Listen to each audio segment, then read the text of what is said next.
Ευτυχία, παιδεία,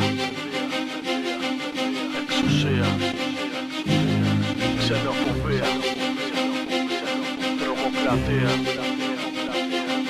αδικία, δημοκρατία. Προσπαθούν να επιφέρουν την καταστολή σε καθαρή ψυχή, επαναστατημένη ψυχή. Γεμίσαν τα έδρανα μας δεξί. Σαν ζώα σε κομμάτι πάμε όλοι για σφαγή. Καμία αλλαγή, διαφορά διαχρονική. Πάντα με σε κόκκινο χώμα που από το αίμα έχει βαφτεί. Στην οδό μεσολογίου το κράτος τρομοκρατεί. Και οι Έλληνες πολιτικοί σπουδάζουν υποκριτική. Χορταγή χρήση δακρυγόνων και χημικών. Στα μπλοκ πορείας για καταστολή των μαθητών. Οι χρυσαυγίτες δίνουν τον παρόν, κρυμμένοι πίσω απ' τις γραμμές των αστυνομικών. Ψήφισε τους και σκάψαν την Ελλάδα όλοι μπρος σου. Αρκεί να έχεις πείσμα εσύ για το διορισμό σου. Ούτως ή άλλως αν το πρόβλημα λύση δεν βρει, δεν θα αργήσει έξω από την πόρτα σου να δει. Όσο το σκοτάδι απλώνει, όσο κυβερνούν μασώνει, τόσο η φλόγα δυναμώνει. Γίνεται φωτιά φουντώνει, όσο κάτι μας ενώνει, τίποτα δεν μας θυμώνει. Όσο το σκοτάδι απλώνει, όσο κυβερνούν μασώνει, τόσο η φλόγα δυναμώνει. Γίνεται φωτιά φουντώνει, όσο κάτι μας ενώνει, τίποτα δεν μας θυμώνει.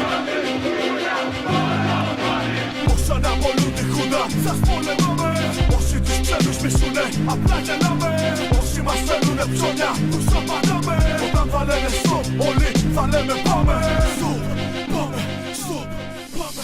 Στείλε μες στο άσυλο ασφαλίτες, χρυσαυγίτες. Κι αφού τα κάψουν όλα πες τους φοιτητές αλήτες. Για μια τσικομίλια μαλλιπής σου παρεπιπτόντος. Μιας και πεινάνει η Vodafone, ο Γερμανός Ακόντος. Ελλάδα των ειδήσεων και των δημοσκοπήσεων. Των μεσημεριανών εκπομπών και της Eurovision. Της παραπληροφόρησης και της ξενοφοβίας. Της τόσο μπερδεμένης μορφής της δημοκρατίας. Δεν είμαι τυφλός κι όμως εσύ είδα μπάτσους με στολή.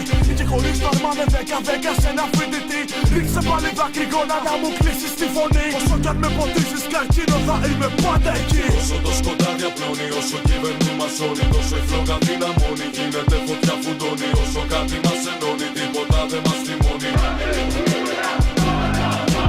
Όσο το σκοτάδι απλώνει, όσο κυβερνούν μασώνει, τόσο η φλόγα δυναμώνει. Γίνεται φωτιά φουντώνει, όσο κάτι μας ενώνει, τίποτα δεν μας θυμώνει.